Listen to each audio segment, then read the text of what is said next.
Zoe, huwag mo nang problemahin si Dax. At hindi ko muna matutulungan ang nanay mo. Ano bang trabaho ng asawa mo? He's a doctor.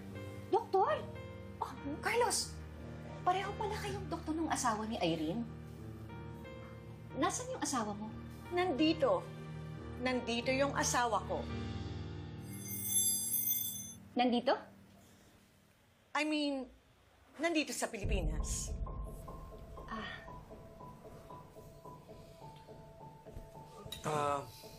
Sorry to interrupt you.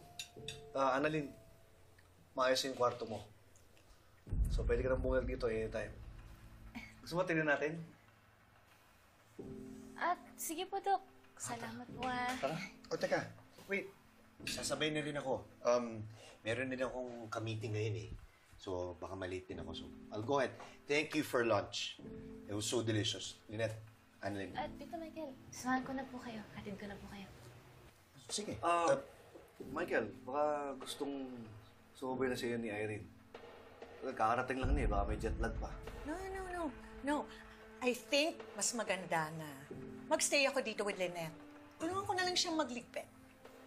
Naku, wag na. Kaya ko naman eh. Tsaka, bisita ka namin. Okay lang, ako nang bahala dito. Sanay ako dyan. Oo nga naman, Irene.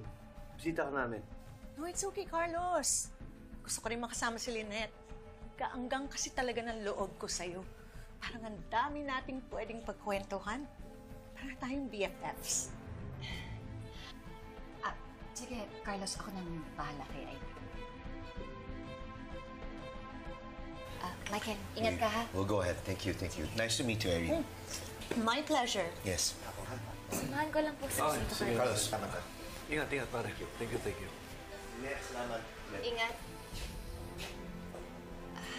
Tapos ka na ba kumain? Oo naman. Nabusog ka ba? Sobrang busog. Sigurado ka bang sanay ka sa mga gawaing bahay? Oo, ganito ako sa Amerika. Talaga? Nagluluto ka ba? Oo, masarap ako magluto. Sabi nila.